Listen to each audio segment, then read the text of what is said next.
What's up, nerds? So I watched episode 7 of the X-Men 97 and everything, and I'm gonna wear my Wolverine mask right now. I'm trying to fix this back thing.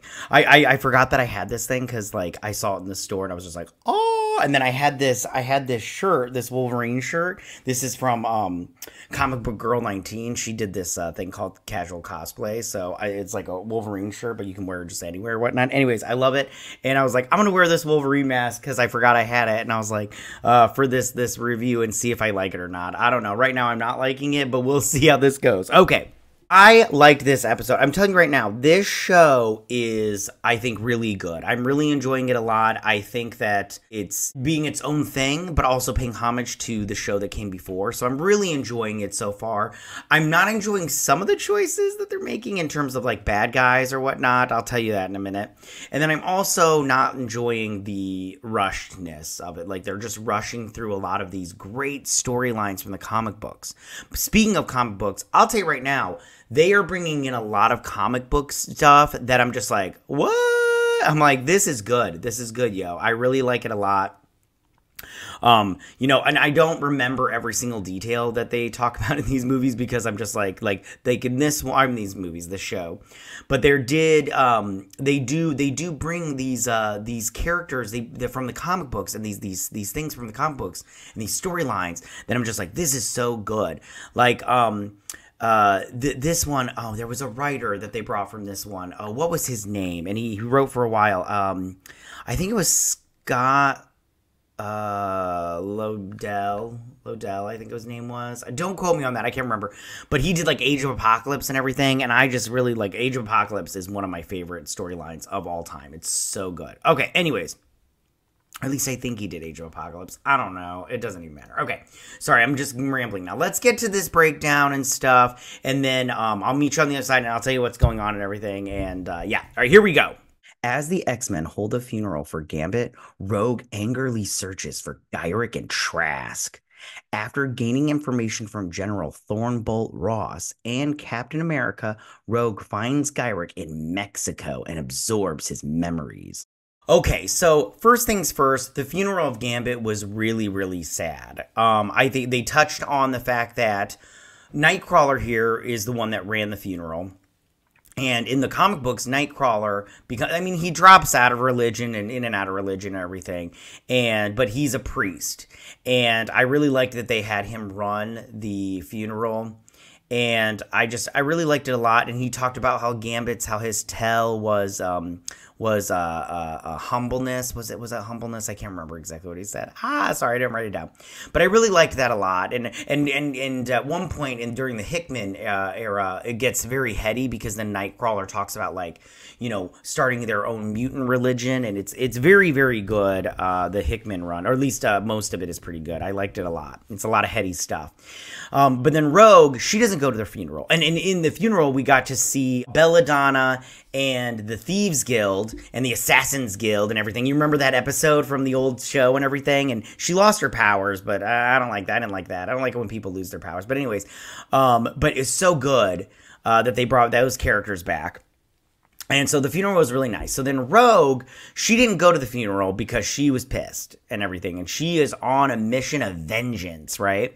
So she goes to that base and I love how, and we got to see General Ross, which is, you know, Betty Ross's daddy, which is the Hulk's lover. I'm going to take this thing off, you guys, because I'm not going to lie. It's kind of annoying me and I can't, like, so we got to see General Ross and I thought that was nice to have him in there. And then, so she goes to find him because she's looking for Gyrick and because she wants Trask because he gave him the Sentinel codes or whatnot. So then she finds Captain America.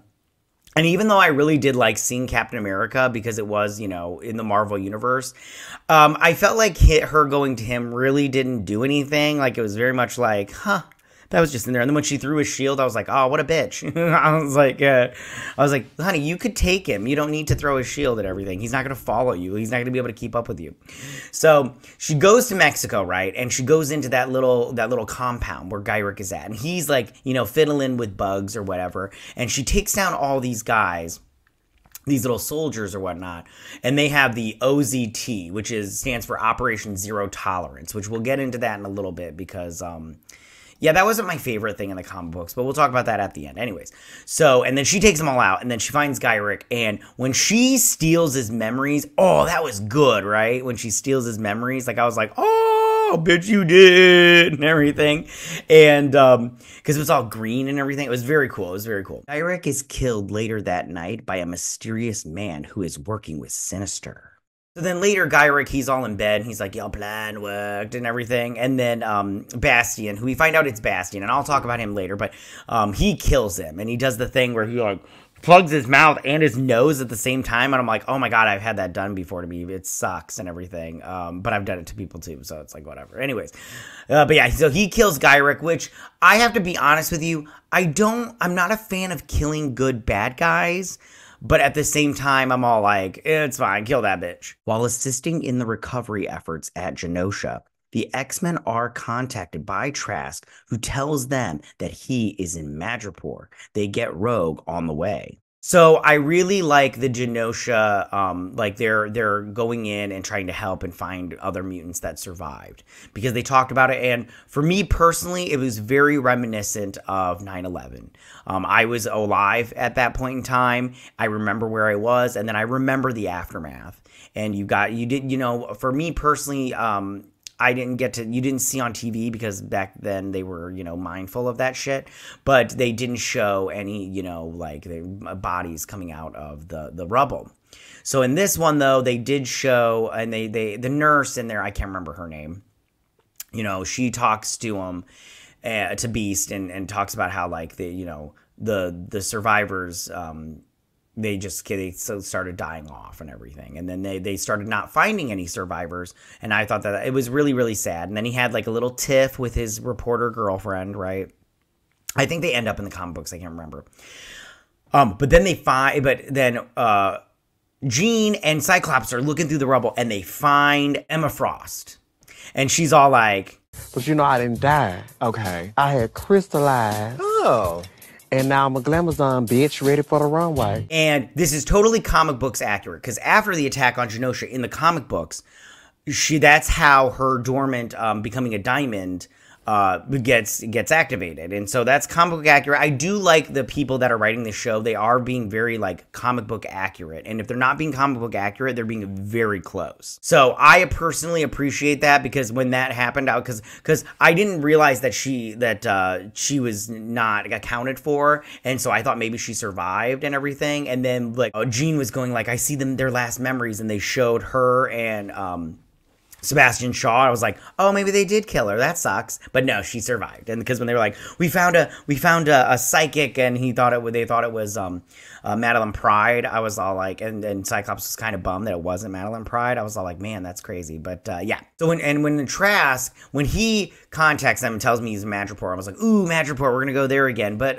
we find out later they go to Madripoor and they don't do anything with it. That's the thing. Madripoor is pretty cool in the comic books, and so far the MCU and this show have done fuck all with it. So maybe Deadpool will do something with it. I doubt it, with Patch and everything, but I doubt it. Roberto and Jubilee visit Roberto's mother and tells her that he is a mutant. She asks him to keep his identity a secret. Okay, so this part I thought was pretty good, short but good.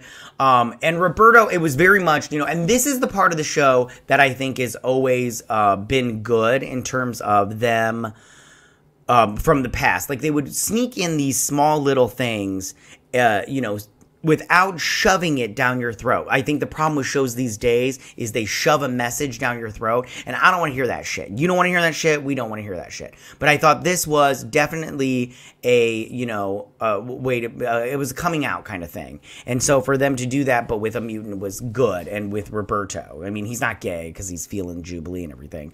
But and then when his mom was like, we don't need a, our stock market, our investors, they don't like that shit if there's a mutant, especially with this attack on Genosha. And I was like, I get it, but at the same time, I'm like, that's your son. Come on, man. In Madripoor, the X-Men learn that Sinister and a mysterious OZT organization have been developing a highly advanced Sentinel program.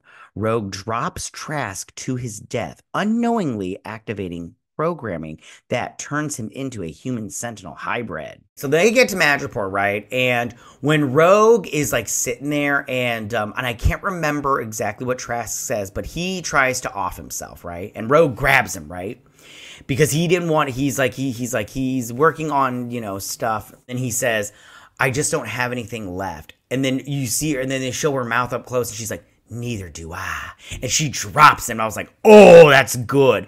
You know, there's this thing, there's this comic book called Luther in DC, right? And Luther creates this woman superhero, right?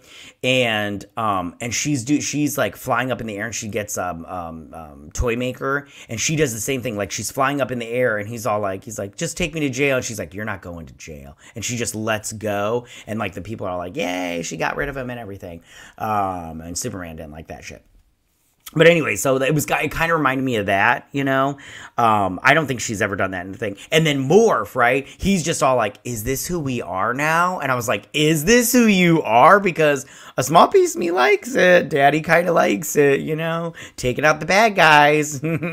Sometimes trash just needs to be put out. You know what I'm saying? So instead of dying, he turns into a Sentinel. And these are called Prime Sentinels, right?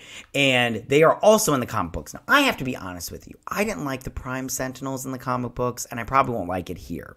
DC did the same thing. What did they call them? I can't remember what they called them, and the DC called them. They were like blue or whatever. Anyway, so it's humans, right? They're humans that they have nanotechnology in their blood, or in their systems or whatever, and then they will unknowingly, some of them don't even know that they're Prime Sentinels, which I don't like that either, because like me, I'm just walking, you know, I'm just at the store with my kiddos, then all of a sudden I turn into a Prime Sentinel and I leave my kids at the store by themselves. I'm like, I don't like that shit. I don't like that shit at all. But if they show that shit, I'll be like, oh, they should show that shit and everything. But they're Prime Sentinels, so they're humans, but they're Sentinels. And he has taken the X-Men out. Like, he is just boom, boom, boom.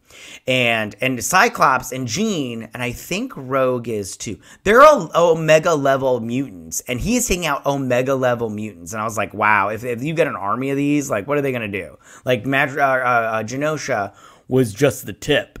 You know, we all just like the tip. You know what I'm saying? But he takes them all out.